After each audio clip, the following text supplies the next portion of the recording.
ప్రియమైన దేవుని బిడ్డలారా,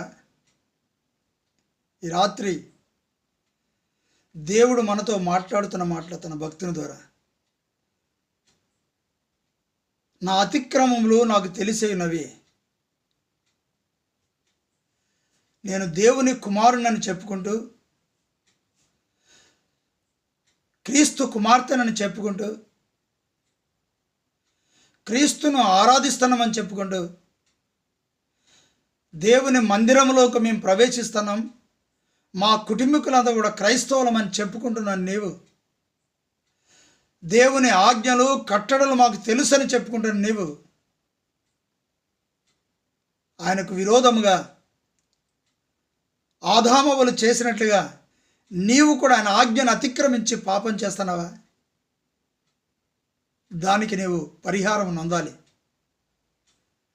ప్రాయశ్చిత్తం చేసే దేవుడు ప్రభు అయిన యేసుక్రీస్తే.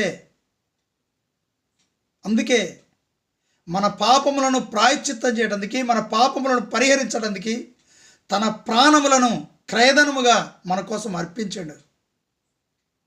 ఇప్పుడు ఎవరైతే యేసు ప్రభు సన్నిధికి వచ్చి తన అతిక్రమములు దాచిపెట్టుకోకుండా, వారి హృదయం అనే సంచిలో దాచుకోకుండా, యేసయ్యా నన్ను క్షమించుమని వాటిని ఒప్పుకొని విడిచిపెడితే నువ్వు కనికరం పొందుతావు.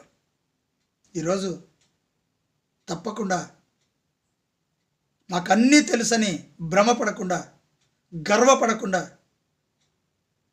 యేసయ్య పాదాల దగ్గర తెలిసి చేసిన నీ పాపములను, దోషములను, అతిక్రమలను విడిచిపెట్టి ఆయన కుమారుడిగా జీవించడానికి నీవు సిద్ధపరచుకో. ఆమేన్.